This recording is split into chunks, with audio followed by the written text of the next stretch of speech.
ઘણા લોકો કહે છે, અમે તો કોઈનું ખરાબ કર્યું નથી, તો પછી અમારા જીવનમાં આટલા દુઃખ કેમ આવે છે? ઘણું કરો પણ કામ અટકી જાય, ઘરમાં કલહ રહે, પૈસા આવે પણ ટકે નહીં, અને મનમાં એક અજાણી બેચેની સતત રહે.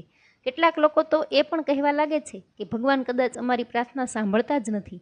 પણ સત્ય એ છે કે ભગવાનના દરબારમાં નાનાથી નાનું કર્મો પણ નોંધાય છે, અને કર્મનો હિસાબ કોઈથી છુપાતો નથી.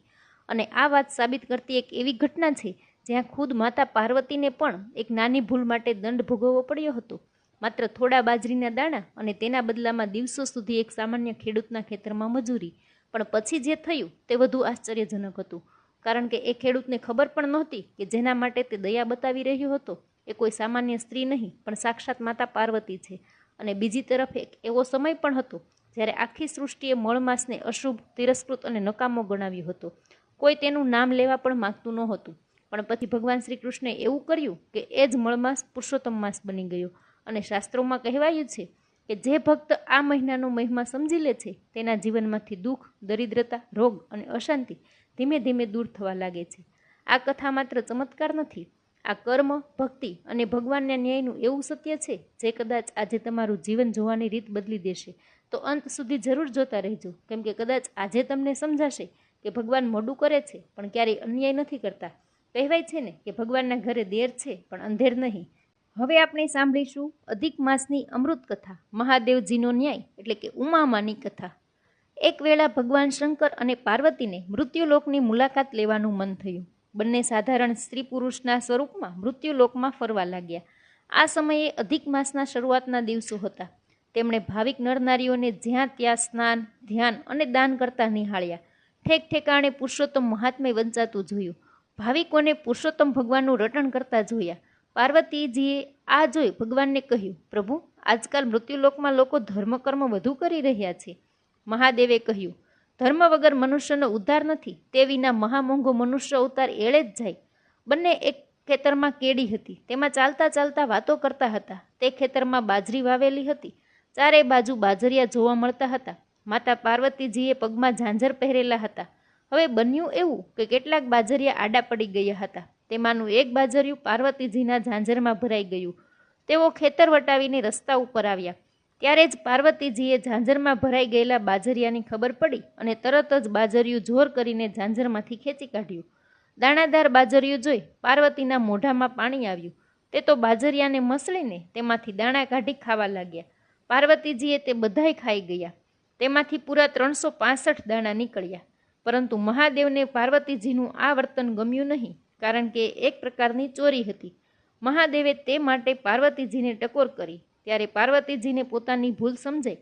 ભગવાનને તો બાજરિયાના 365 દાણા નીકળ્યા હતા, તેથી 365 દિવસ સુધી તે ખેડૂતના ખેતરમાં પાર્વતીજીને શ્રમ કરવાની ભલામણ કરી. તો જ ખેડૂતનું ઋણ ચૂકવાય તેમ હતું. પાર્વતીજીએ સાધારણ સ્ત્રીનું સ્વરૂપ ધારણ કરેલું હતું, તેથી તે તો ભગવાનની આજ્ઞા મુજબ ત્યાં રોકાઈ ગયા અને મહાદેવ એકલા જ કૈલાસમાં ગમન કરી ગયા. થોડી વારે પાર્વતીજી ખેતરમાં આવેલી ખેડૂતની ઝૂંપડીએ ગયા તો ખેડૂત ખાટલા પર થાક ખાવા બેઠો હતો. પાર્વતીજીએ ખેડૂત સામે હાથ જોડી કહ્યું, ભાઈ, હું એકલી નિરાધાર બાઈ છું. મને પેટ વરાણે તમારા ખેતરમાં મજૂરી કરવા માટે રાખો. મારે તો 2 ટંક પેટનું ભાડું ભરાય એટલું ખાવું છે. ખેડૂતને દયા ઉપજી. તેણે પૂછ્યું, બાઈ, તમે કઈ વર્ણના છો? તમારું નામ શું છે?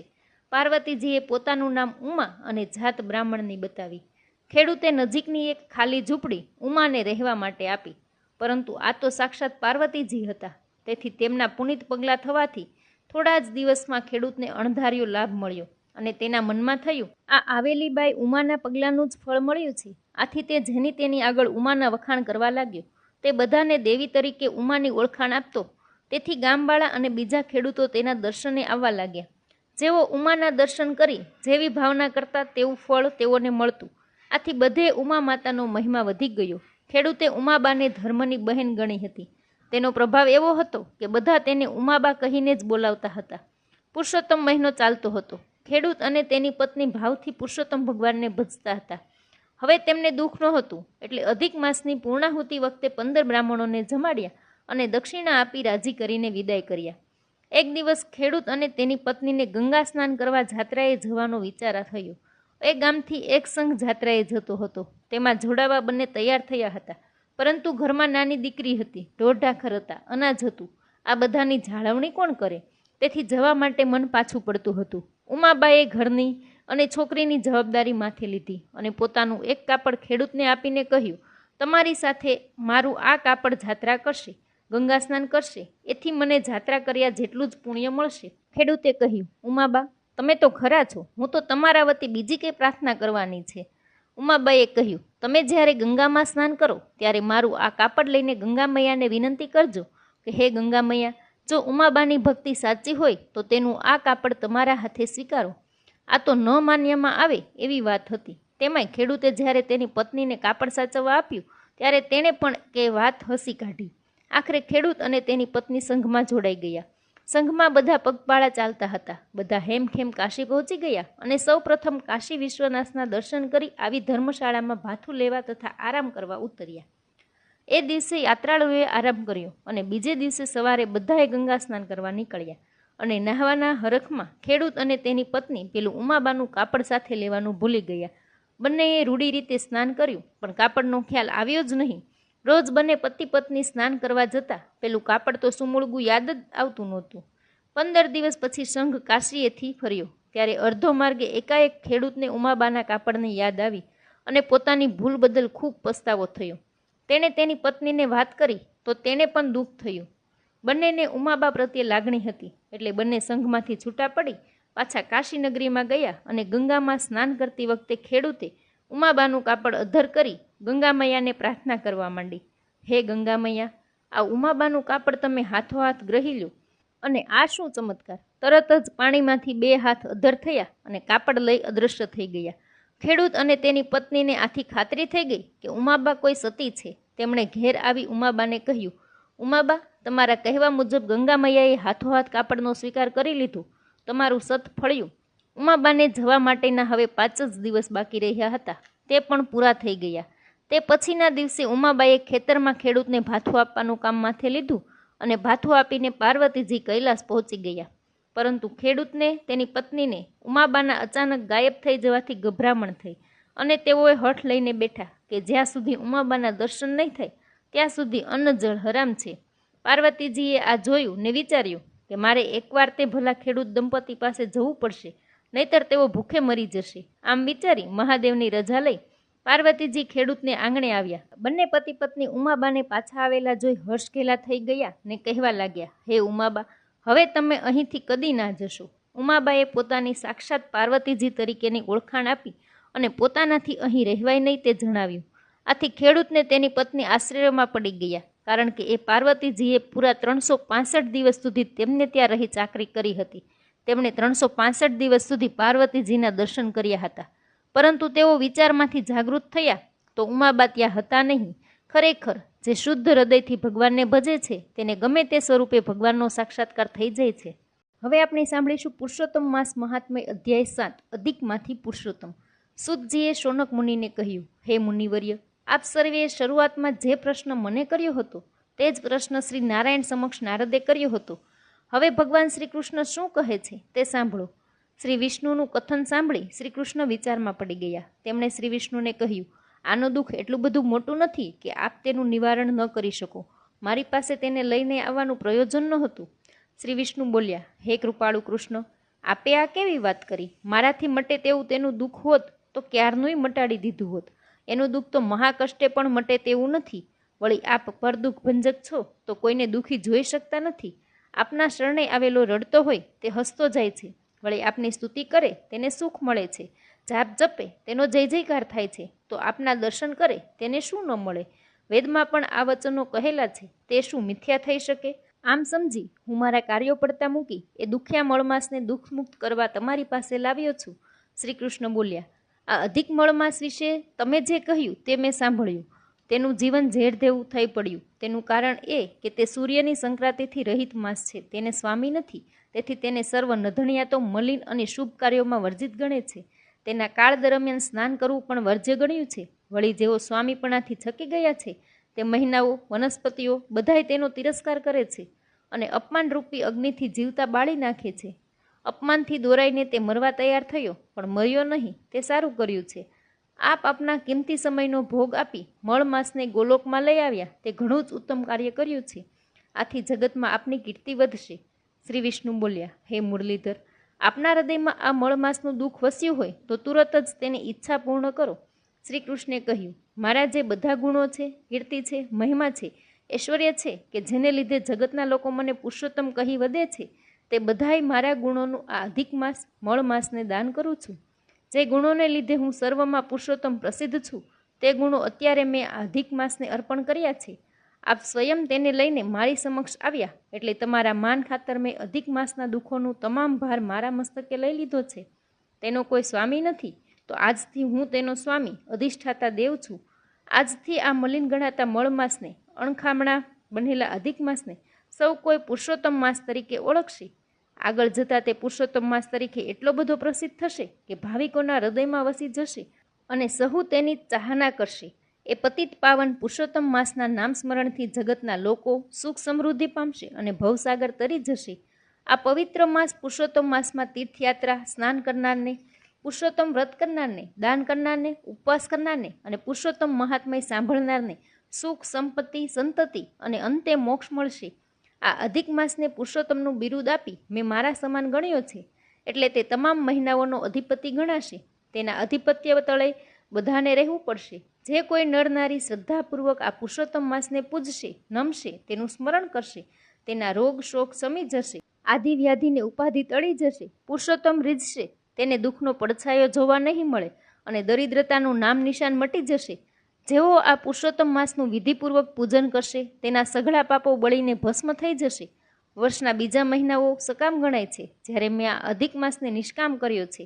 આવી રીતે મારા સમાન કરી તેને મેં મોક્ષદાતા કર્યો છે. ગમે તે કામનાવાળો યા ઈચ્છા વગરનો મનુષ્ય પુરુષોત્તમ માસનું વ્રત કરશે, તેના સર્વે પાપ કર્મો બળી જશે અને તે મને પામશે. ભલભલા આકરા તપ કરવાવાળા તપસ્વીઓ, જેણે સર્વ ઇન્દ્રિયોને જીતી લીધી છે, તેવા યોગીઓ અને ભૂખ, તરસ કે ટાઢ તાપની જેને અસર થતી નથી, તેવા સંયમીઓ આ પુનિત ધામમાં આવી શકતા નથી. પરંતુ જે ભાવિકો આ અધિક માસમાં પુરુષોત્તમ વ્રત કરશે, સ્નાન, ધ્યાન અને દાન કરશે, પુરુષોત્તમને પૂજશે, તેઓ સરળતાથી ગોલોકમાં આવી શકશે. તેઓને ગોલોકમાં આવવાનો અધિકાર પ્રાપ્ત થશે. આથી પુરુષોત્તમ માસનો અધિષ્ઠાતા હું બન્યો છું, તેની પ્રતિષ્ઠા કરનાર પણ હું છું. મારું પુરુષોત્તમ નામ પણ મેં આને આપ્યું છે, એટલે તેના ભક્તોની જવાબદારી મારા શિર ઉપર રહેશે. એની મનોકામના પૂર્ણ કરવા હું સદાય તત્પર રહીશ.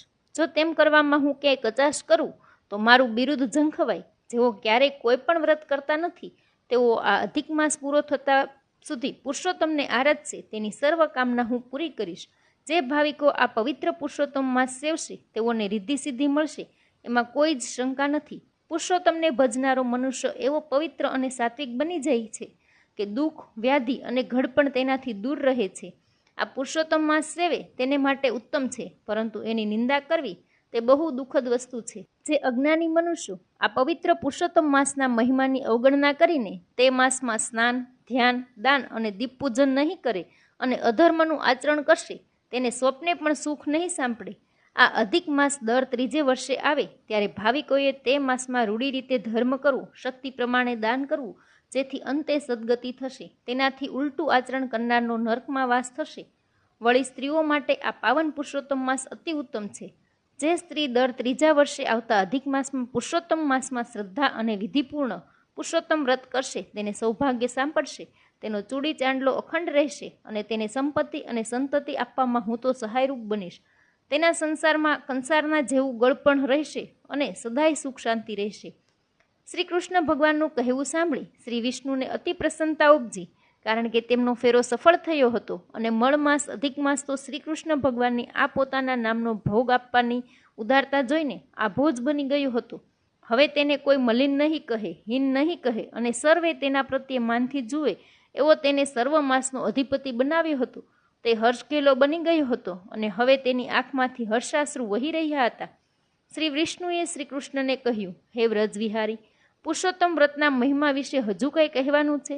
શ્રી કૃષ્ણ બોલ્યા, ઘણા પ્રકારના વ્રતો લોકો કરે છે. ઘણાય તે પવિત્ર ચાતુર્માસમાં બધાય દિવસો વ્રત, નિયમ, ઉપવાસ, એકટાણા, ધર્મ ધ્યાન કરે છે અને તેના પ્રતાપે સ્વર્ગના અધિકારી બને છે. પરંતુ જ્યાં સુધી તેમના પુણ્યનું ભાથું ચાલે છે તેટલો સમય તેઓ સ્વર્ગમાં રહી શકે છે. પુણ્યનું ભાથું ખલાસ થઈ જતાં તેમને પુનઃ મૃત્યુલોકમાં અવતરવું પડે છે. ત્યારે આ પુરુષોત્તમ માસનો મહિમા એવો અધિક છે કે આ માસમાં જે શુદ્ધ ભાવથી વિધિપૂર્વક પુરુષોત્તમ વ્રત કરે છે, સ્નાન દાન કરે છે, તેને જન્મ મરણના ફેરામાંથી મુક્તિ મળે છે. પુરુષોત્તમ વ્રત કરનારને શેર માટેની ખોટ હશે તો તેને સંતાન મળશે, નિર્ધનને ધન મળશે, ઉદ્યમ વગરનારને રોજી મળશે અને મનવાંછિત ફળની પ્રાપ્તિ થશે. હું પુરુષોત્તમ જેમ પૂજાવું છું તેમ આજથી જ આ અધિક માસ પુરુષોત્તમ માસ તરીકે પૂજાશે. આમ કહી શ્રી કૃષ્ણ ભગવાને કહ્યું, હે લક્ષ્મીપતિ, તમે તમારી ફરજ બજાવી અને મેં ભક્ત પ્રત્યેની મારી ફરજ બજાવી. આપ હવે અધિક માસ પુરુષોત્તમ માસને લઈને અહીંથી વૈકુંઠ પ્રતિ પ્રયાણ કરો. અને શ્રી વિષ્ણુ સહર્ષ અધિક માસને સાથે લઈ વૈકુંઠમાં જવા નીકળી પડ્યા. ભગવાન શ્રી વિષ્ણુ અધિક માસને ગોલોકમાંથી વૈકુંઠમાં લાવ્યા. એ પછી શું બન્યું તે આપણે આગળના અધ્યાયમાં જાણીશું. ઇતિ શ્રી બૃહદ નારદીય વિશે પુરુષોત્તમ મહાત્મય અધ્યાય 7 સમાપ્ત. તો મિત્રો, આજની આ કથા આપણને બે બહુ મોટા સત્ય શીખવી જાય છે કે પહેલું, ભગવાનના દરબારમાં કોઈ પણ કર્મ નાનું નથી, અને બીજું, સાચી ભક્તિ ક્યારેય વ્યર્થ નથી જતી. એક તરફ માત્ર થોડા બાજરીના દાણા માટે માતા પાર્વતીને પણ કર્મફળ ભોગવવી પડ્યું, અને બીજી તરફ જે મળમાસને આખી દુનિયા તિરસ્કાર કરતી હતી એ જ ભગવાન શ્રી કૃષ્ણની કૃપાથી પુરુષોત્તમ માસ બની ગયો. એટલે જો આજે તમારા જીવનમાં પણ દુઃખ, અડચણો, અપમાન, ગરીબી અથવા નિષ્ફળતા ચાલી રહી હોય તો હાર માનશો નહીં, કેમ કે કદાચ ભગવાન તમને તોડી નથી રહ્યા, પણ તમારા જીવનને કંઈક મોટું બનાવવા તૈયાર કરી રહ્યા છે. યાદ રાખજો, ભગવાન મોડું કરી શકે છે પણ ક્યારેય અન્યાય કરતા નથી. અને જ્યારે તેમની કૃપા વરસે છે ત્યારે તિરસ્કૃત જીવન પણ પુરુષોત્તમ બની જાય છે. જો આ કથાએ તમારા હૃદયને સ્પર્શ્યું હોય તો વિડીયોને લાઇક કરો, શેર કરો, અને આવી જ ભક્તિ, કર્મ અને જીવન બદલાવી દે તેવી કથાઓ માટે ચેનલને સબસ્ક્રાઈબ જરૂર કરજો. રાધે રાધે.